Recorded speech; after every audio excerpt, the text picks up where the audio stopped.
सभी विद्यार्थियों को मेरा प्यार भरा नमस्कार। मैं राजकुमार वर्मा एलबीएस स्कूल भादरा के इस ऑनलाइन प्लेटफॉर्म पर आप सभी का हार्दिक स्वागत करता हूं, अभिनंदन करता हूं। विद्यार्थियों, हमारा एग्रीकल्चर में चैप्टर चल रहा था, चैप्टर 3 इरिगेशन। कौन सा चल रहा था? इरिगेशन, सिंचाई। और उसमें अभी तक अपने 6 पार्ट कंप्लीट कर चुके हैं और 6 पार्टों में अपने लगभग जो इरिगेशन का चैप्टर है वो कंप्लीट कर लिया है। अब लास्ट जो पड़ाव है हमारा, या लास्ट जो पार्ट रहेगा 7 पार्ट, वो है आज का ड्रिप इरिगेशन सिस्टम से रिलेटेड। ड्रिप इरिगेशन से रिलेटेड उससे पहले अपने लगभग में चैप्टर कंप्लीट हो जाएगा और ये हमारा लास्ट रहेगा। तो ड्रिप इरिगेशन सिस्टम से पहले मैं आपको थोड़ा सा और बता देता हूँ। पहले क्या पढ़ा था आपने पढ़ा था कि method of irrigation. Method of irrigation में आपने देखा था कि इनको 2 भागों में बांटा गया है। एक तो सतही सिंचाई विधि, एक अधोसतह सिंचाई विधि। सरफेस इरिगेशन मेथड एंड सब सरफेस इरिगेशन मेथड। सरफेस सतही सिंचाई विधि में फिर आपने इनको 5 विधियां थी। कौन कौन सी विधि थी बता रहा हूं मैं आपको। प्रभाव विधि जो धान की फसल में प्रयोग की जाती है, चेक बेसिन जिसको कैरी विधि बोलते हैं। इनके अलावा आपने पढ़ा था फेरो मेथड जिसको कूड विधि बोलते हैं, थाला विधि या वल्ले विधि, और बॉर्डर स्ट्रीम मेथड पट्टी विधि जिसको हमें बोलते हैं। ये 5 विधियों के बारे में वर्णन कर लिया था। इसके बाद में अधोसतह विधि के बारे में भी हमने डिस्कस कर लिया था। और तीसरी मुख्य, जो 2 मुख्य वर्तमान समय में प्रचलित विधियां मानी जाती है, वो है अपनी एक तो फुहारा विधि स्प्रिंकलर मेथड, और एक है ड्रिप इरिगेशन मेथड जिसको बोलते हैं हमें बूंद बूंद सिंचाई विधि।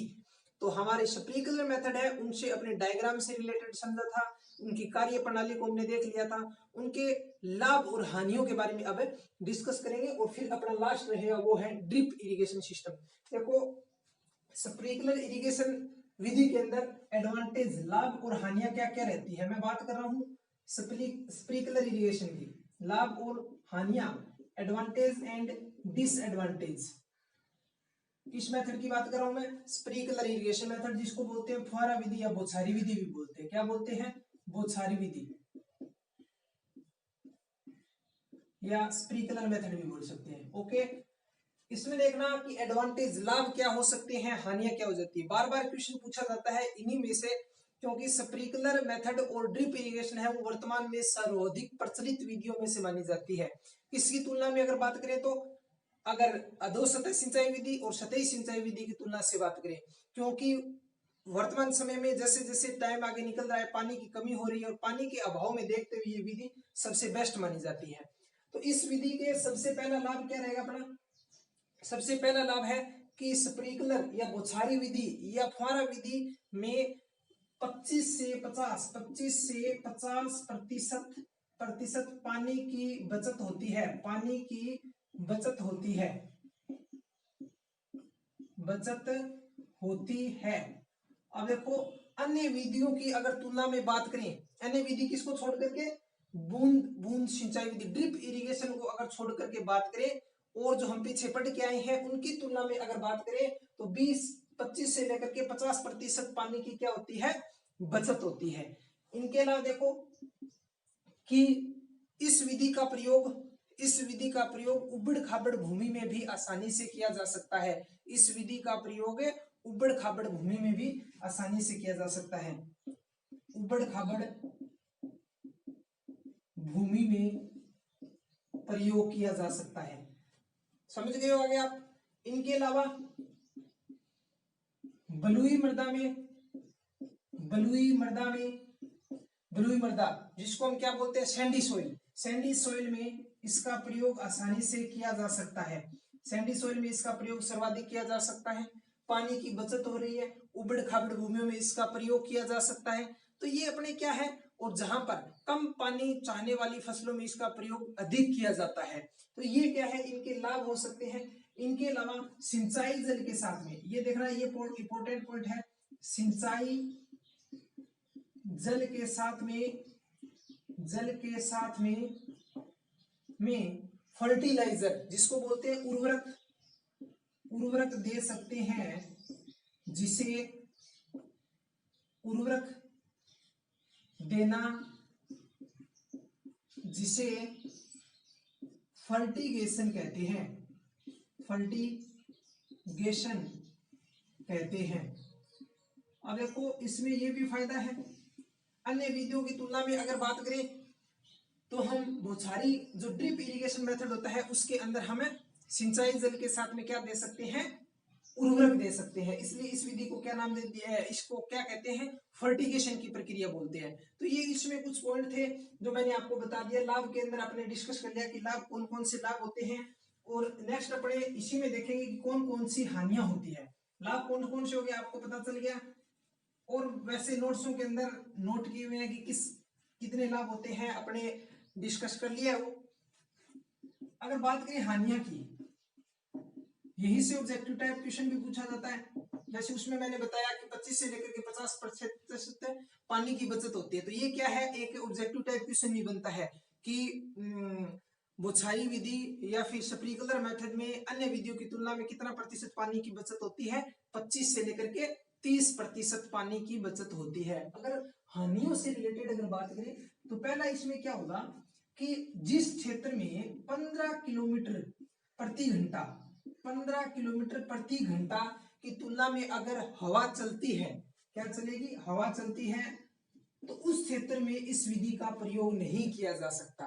आप समझ रहे हो ना, क्यों नहीं किया जा सकता, क्योंकि जैसे ही हवा तेज चलेगी तो जो बौछार है, जो बूंदे हैं, वो जहां पर गिरनी चाहिए वो उसके पानी के साथ में वाष्प के रूप में उड़ जाती है। तो उस क्षेत्र के अंदर इस विधि का प्रयोग नहीं किया जा सकता। अगर अन्य और हानि की बात करें तो जैसे अधिक जल मांग वाली फसलों में इसका प्रयोग नहीं किया जा सकता। अधिक जल मांग वाली फसलों में इसका प्रयोग नहीं किया जा सकता, प्रयोग नहीं किया जा सकता, फसलों में प्रयोग नहीं किया जा सकता। ये आप समझ गए होंगे, नहीं किया जा सकता। इनके अलावा बात करें थर्ड पॉइंट के अंदर, जैसे मैंने बताया कि सैंडी सॉइल, बलुई मृदा के अंदर इसका प्रयोग किया जा सकता है। इनके अलावा बलुई मृदा के अलावा अगर बात करें वो था लाभ के अंदर। अगर हानि के अंदर बात करें तो कले मृदा में इसका प्रयोग नहीं किया जा सकता, कले मृदा में इसका प्रयोग नहीं किया जा सकता, प्रयोग नहीं किया जा सकता। ओके, तो ये कुछ मेन पॉइंट थे जो मैंने आपको बता दिया कि लाभ क्या रहने वाली है स्प्रिंकलर मेथड की, हानियां क्या रहने वाली है, फर्टिगेशन क्या रहता है। एक पॉइंट और बता देता हूं कि जो पानी का जो प्रेशर रहता है, दाब रहता है, वो स्प्रिंकलर मेथड के अंदर कितना रहता है, 2.5 से लेकर के 4 kg पर सेंटीमीटर स्क्वायर के हिसाब से इसका क्या रहता है, दाब रहता है, प्रेशर रहता है पानी का। तो ये पॉइंट भी आपको ध्यान में रखना है, कई बार सिंगल लाइन के अंदर क्वेश्चन पूछा जा सकता है। तो ये थी अपनी कौन सी विधि, ये विधि थी अपनी स्प्रिंकलर मेथड। स्प्रिंकलर मेथड जिसके अपने लाभ पढ़ लिया, हानि पढ़ ली, कार्य प्रणाली पढ़ लिया, डायग्राम के बारे में डिस्कस कर लिया। अब नेक्स्ट चलते हैं अपने किस पर, लास्ट एंड फाइनल जो हमारा मेथड है इरिगेशन का, वो मेथड है ड्रिप इरिगेशन मेथड या बूंद बूंद सिंचाई विधि। इसके आप इंपोर्टेंट कर लेना, इन दोनों में से एक बार बोर्ड के एग्जाम में एक क्वेश्चन 100% पूछा जाता है, एक क्वेश्चन 100% पूछा जाता है, चाहे स्प्रिंकलर इरिगेशन से रिलेटेड पूछा जाए, चाहे ड्रिप इरिगेशन से रिलेटेड पूछा जाए, चाहे लाभ हानियां पूछी जाए, चाहे कार्य प्रणाली पूछी जाए, क्वेश्चन आता है यहां से।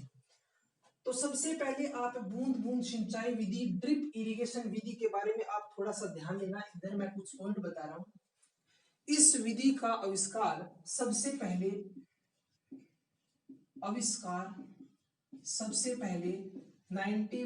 1940 में एक वैज्ञानिक था स्मिचा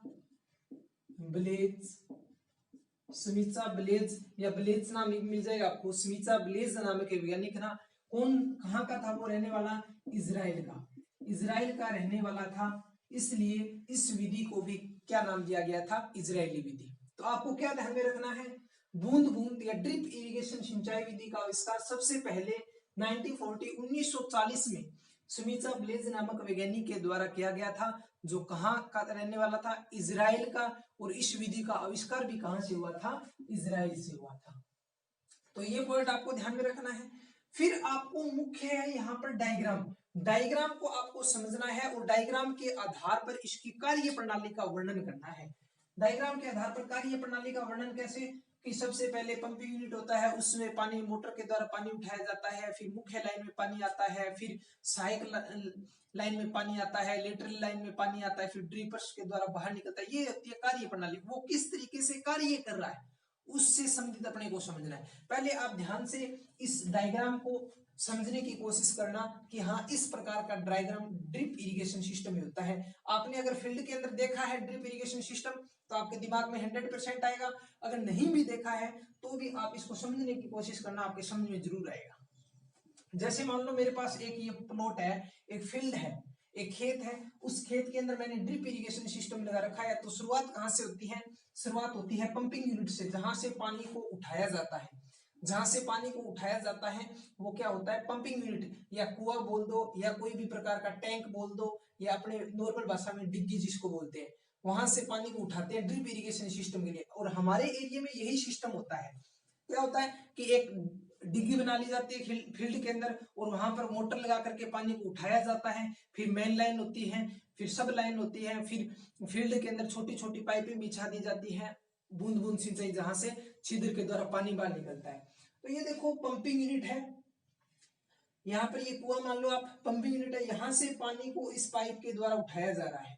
उठाने के बाद में एक प्रॉपर डायग्राम है ड्रिप इरिगेशन सिस्टम का। अपने यहाँ पर इतनी सुविधा नहीं होती, लेकिन मैं प्रॉपर बता रहा हूँ। फिर इसने कहा है कि सैंड सेपरेटर लगा हुआ है, एक चबूतरा बनाया, उस चबूतरे के ऊपर सैंड सेपरेटर। सैंड सेपरेटर का अर्थ होता है मृदा को छानने वाला। अब आपको पता है नीचे से पानी आएगा, चाहे टैंक से उठाओ चाहे कुएं से पानी उठाओ, वो क्या होगा? उसमें मृदा के कण होंगी, उसमें अन्य कोई डस्ट होगा, तो उसको हटाने के लिए यहाँ पर एक छन्नी लगी रहती है जिसको बोलते हैं सैंड सेपरेटर, मृदा को अलग करने वाला। फिर यहाँ पर ये मुख्य लाइन है, मुख्य लाइन को फिर यहाँ पर जोड़ते हैं किसके साथ में?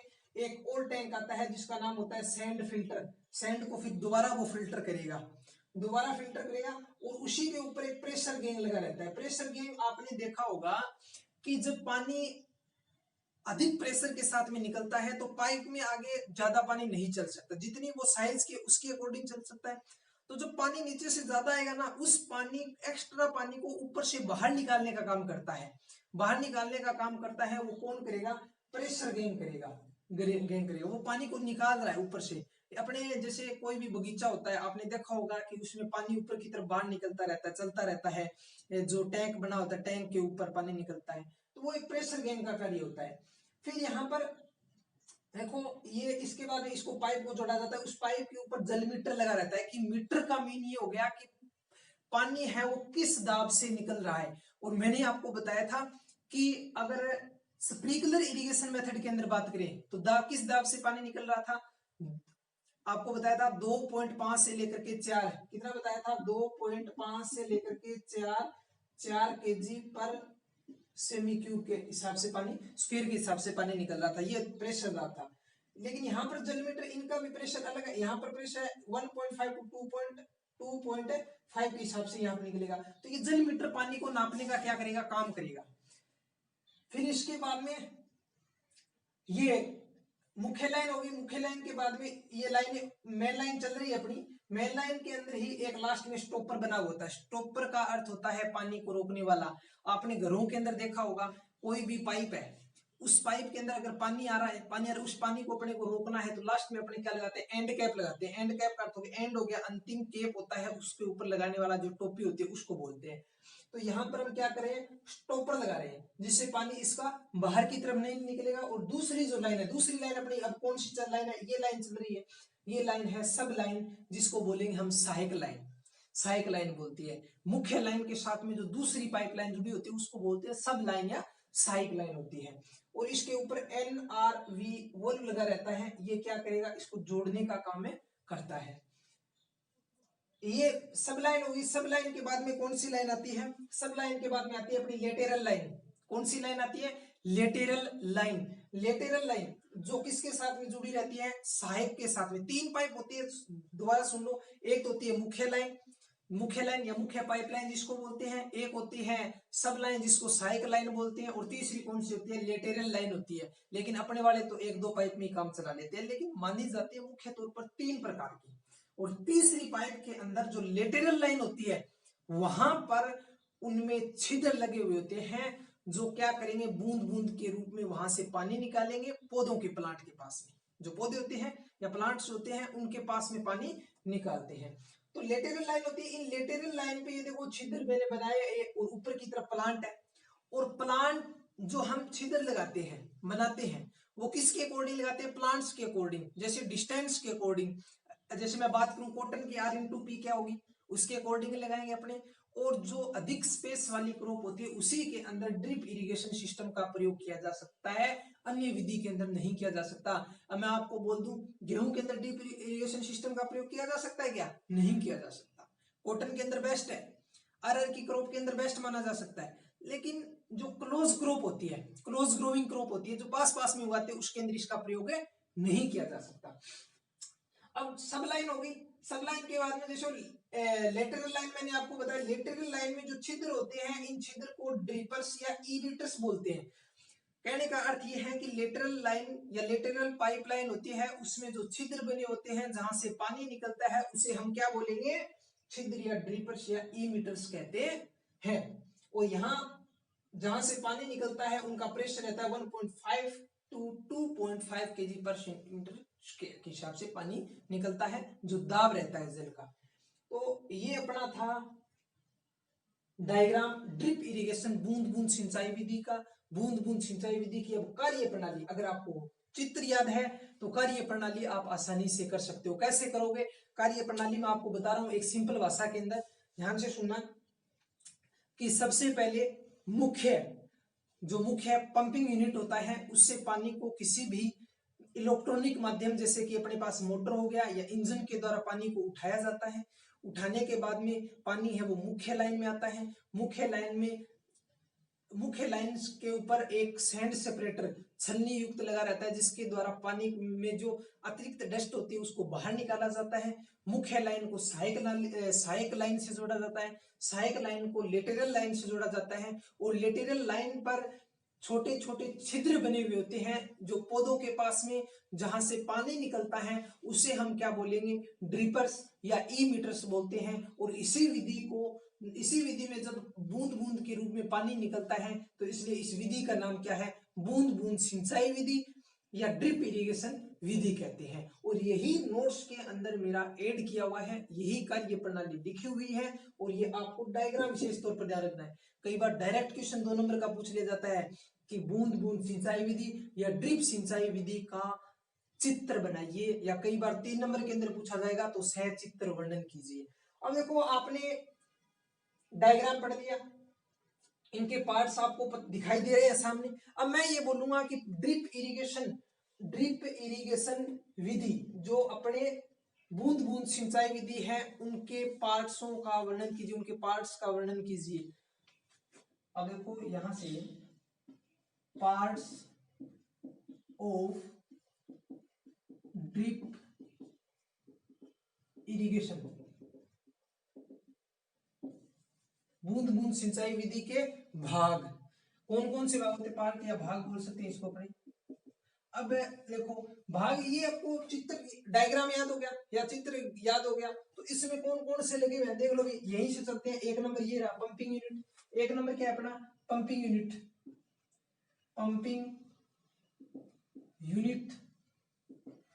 कोई भी मुख्य 5 पार्ट उठा लो, आप कोई भी 5 उठा लो। इसके बाद में आप सैंड सेपरेटर को छोड़ दो, मुख्य लाइन हो गया, मुख्य लाइन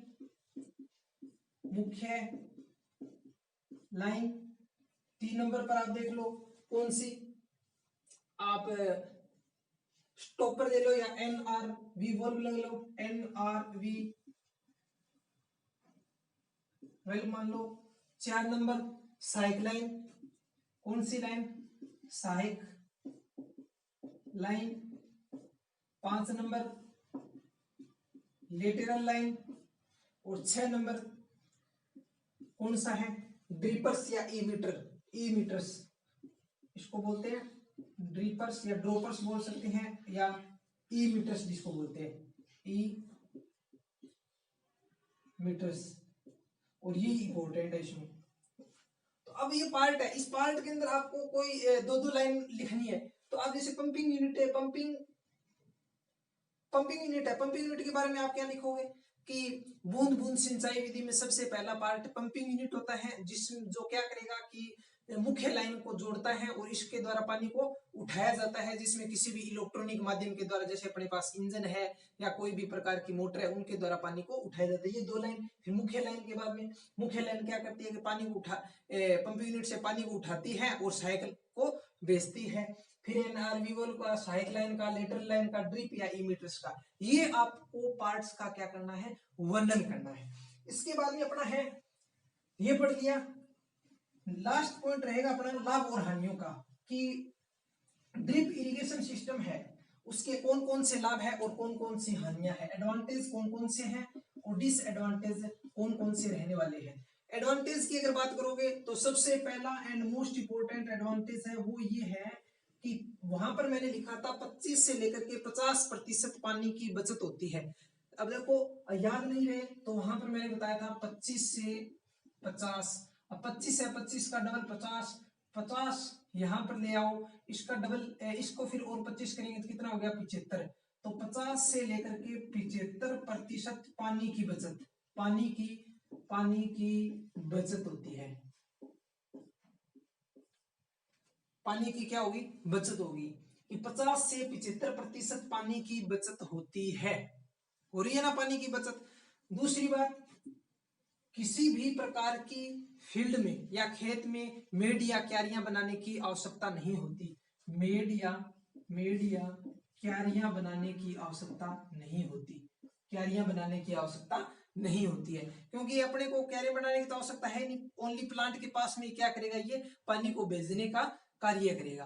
तो ये अपना हो गया। कोई भी लाभ, और भी लाभ हो सकते हैं। मुख्य दो, कोई हानियों के बारे में अगर बात कर ले, हानियों के बारे में अगर बात करें तो इसमें देखो, इस विधि में प्रारंभिक खर्च अधिक आता है। प्रारंभिक खर्च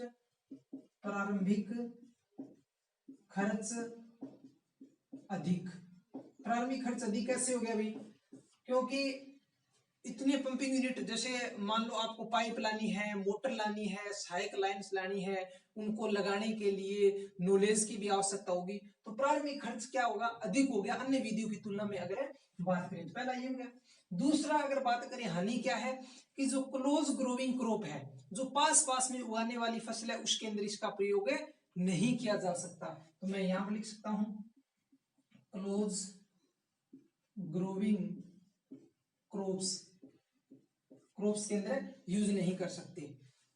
जिनकी R/P क्या कम होती है, उसके अंदर इस विधि का प्रयोग नहीं किया जा सकता। तो इस प्रकार से हम इनकी लाभ, हानियां और जो कार्य प्रणाली है, डायग्राम है, मुख्य क्या है इसमें, मुख्य है डायग्राम अगर आपकी याद है ना, तो उसका सभी का आप वर्णन कर सकते हो, कार्य प्रणाली का वर्णन कर सकते हो, कौन कौन से लाभ हो सकते हैं, कौन कौन सी हानियां हो सकती है, उनके बारे में आप डिस्कस कर सकते हो। तो ये हमारा इरिगेशन का चैप्टर था, जो इंपॉर्टेंट चैप्टर था, एक छोटा चैप्टर है और उसको अपने 6-7 पार्ट के अंदर कंप्लीट कर लिया है। मेरे जहां तक आइडिया है आपके समझ में भी आया होगा और आपके पास में पीडीएफ पहुंच चुके हैं। उन पीडीएफ के द्वारा इसका नोट्स तैयार कीजिए। एक बार अगर आप रिवाइज करोगे इसको तो आपके डेफिनेटली आपके समझ में आएगा और याद भी रहेगा। तो वीडियो का कंप्लीट है और अपना इरिगेशन का पार्ट भी कंप्लीट हो गया। नेक्स्ट अपना चैप्टर जो स्टार्ट करेंगे वो नेक्स्ट वीडियो के अंदर हम बताएंगे आपको। Thank you.